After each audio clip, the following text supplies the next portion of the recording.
But understand why you call yourself a hopeless romantic. Because to you, it means that you believe in love so much that you can't stop chasing it. And a lot of people don't think they act like it, but they only want the love life in the movies. They only want the love life that impacts their nostalgia, the ones in their imagination. They only call it real if it costs them their presence. But that isn't belief. You're exhausted, abandoned so long that getting abandoned again sounds poetic. And the world expects you to know how to love?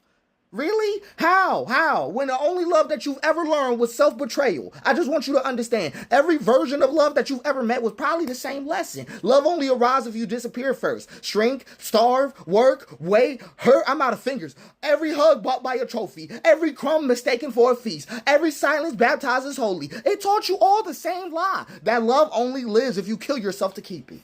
That's what it was. You say you wanted passion. Let's talk about what you want.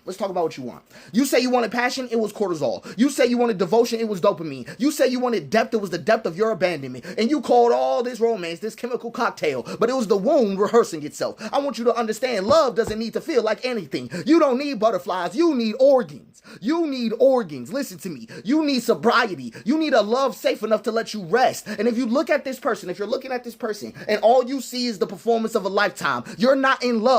You're staring at your childhood, ready to get immature the second the door shuts. Because hopeless is not what you are. It's not who you are. It's the cage around your adulthood, the veil. It's the whisper that pain is proof, tragedy is intimacy, and waiting is holy. And you believed it because the movies told you to. The movies told you so. The songs told you so. The silence told you so. But I want you to understand.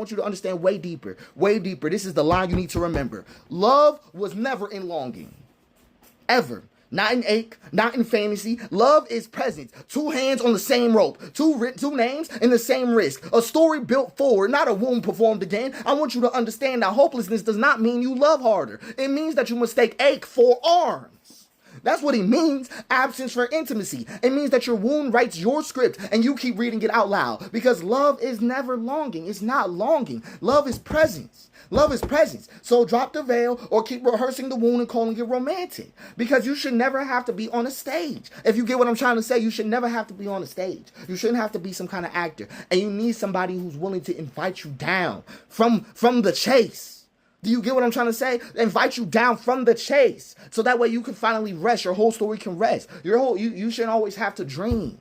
Right? You should be allowed to actually breathe.